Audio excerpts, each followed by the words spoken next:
ఢిల్లీ ఓటర్‌గా మీరిప్పుడు ఓటేయడానికి వచ్చారు. ఓటేశారు. ఎలాంటి ఇక్కడ ఏర్పాట్లు ఏ విధంగా ఉన్నాయి?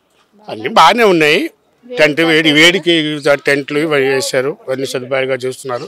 అందరూ ప్రతి ఒక్కరు కూడా ఓటు హక్కు ఉపయోగించుకోవాలి. ప్రతి ఒక్కరు మన ఓటు హక్కు కాబట్టి ఈసారి ఉపయోగించుకోవాలి. జరిగే ఎలక్షన్స్‌లో ఢిల్లీలో ఓటు శాతం తక్కువగా పడుతుందని చెప్తున్నారు. మరి ఈసారైనా ఈ ఓటు శాతం ఎక్కువ పెరిగే అవకాశం ఉందా ఢిల్లీలో?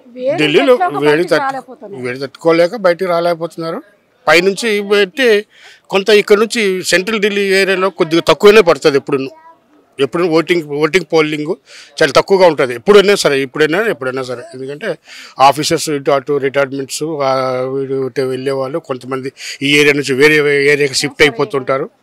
వేరే కొన్ని చాలా క్వార్టర్స్ కూడా ఇక్కడ ఖాళీ అయ్యాయి కాబట్టి దాన్ని బట్టి ఓటింగ్ శాతం తగ్గుతూనే ఉంటుంది. ఇక్కడ మొదటి నుంచి చివరి వరకు అంటే ఓటు వేసేయడానికి ముందు లోన్కి ఎంట్రీ అయినప్పటి నుంచి చివరి వరకు మీకు ఎలా అనిపించింది? ఈ ప్రాంతం ఎలా అనిపించింది? మంచిగానే ఉంది. అంతా బాగానే ఉంది. అన్ని ఏర్పాట్లు మంచిగానే చేశారు. చక్కగానే ఉంది. చక్కగా ఓటేసుకున్నాం. చక్కగా